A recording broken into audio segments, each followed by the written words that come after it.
So talk about your sweet spot. So my sweet spot, what really lights me up, is the practice of both yoga and music, and combining them together in a practice that's called bhakti yoga.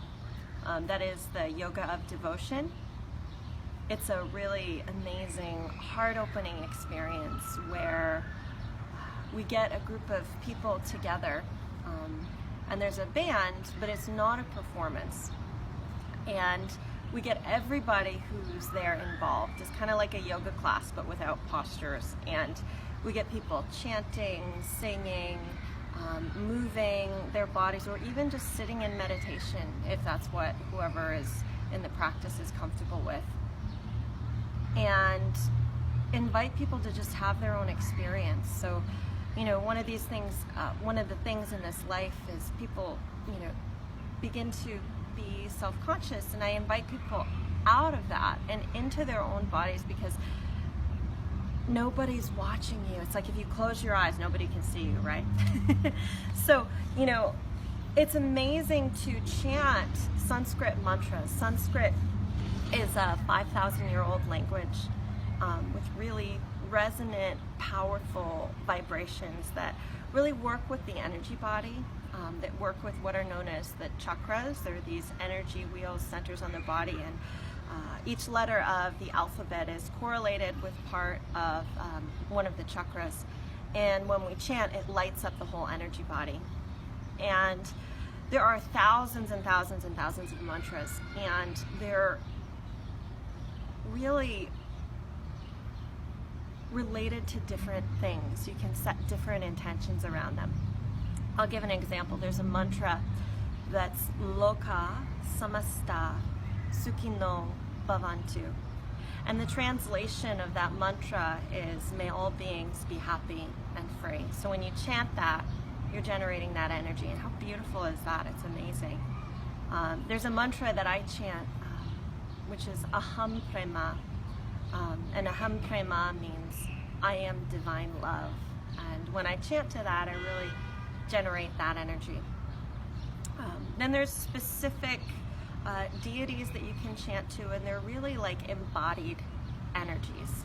So like, for example, if I chant to Ganesha, I'm chanting to the energy of the remover of obstacles. And there are plenty of times when I've chanted to this and it's worked. It's been like magic. Like I've been in, excuse me, I've been in heavy traffic and immediately started chanting to Ganesha, and the traffic clears. And times when I've been looking for a parking space, if I remember to chant Ganesha, oftentimes there'll be a parking spot right there. It's just really amazing how that's manifested in my life. And same with chanting to Lakshmi. Lakshmi is the goddess of abundance, of wealth, of prosperity. And amazing that when I've chanted to her, kind of what things have appeared in my life around that.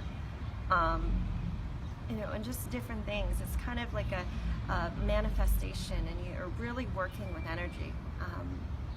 And then it's just great to be singing together. I've been, even before I practiced yoga, I've been singing my whole life, pretty much since I was, oh gosh, I would walk around the house going like this when I was little. And when I was in choir, I would always leave choir much happier afterwards.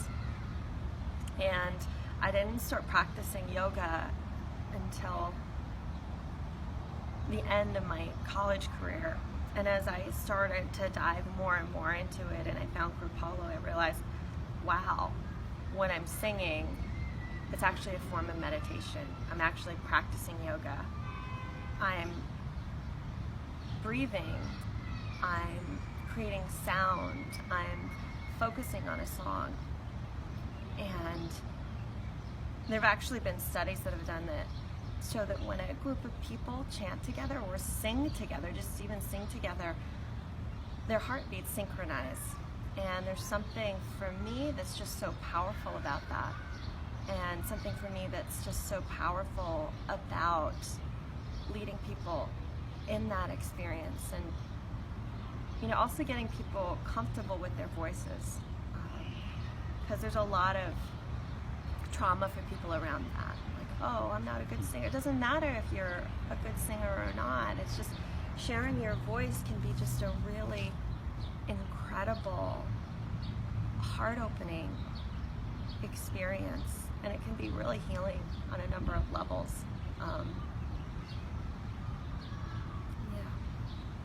And that's what lights me up. Singing, yoga, mindfulness, nature too. I love being outside. I love hiking. I love paddleboarding. I love kayaking. And just creating overall balance in life and finding skillful ways to ride the waves of life that exist in my life, and helping people through the practices that I teach and I share to skillfully ride the waves of their lives. Namaste. Thank you, Sherrie.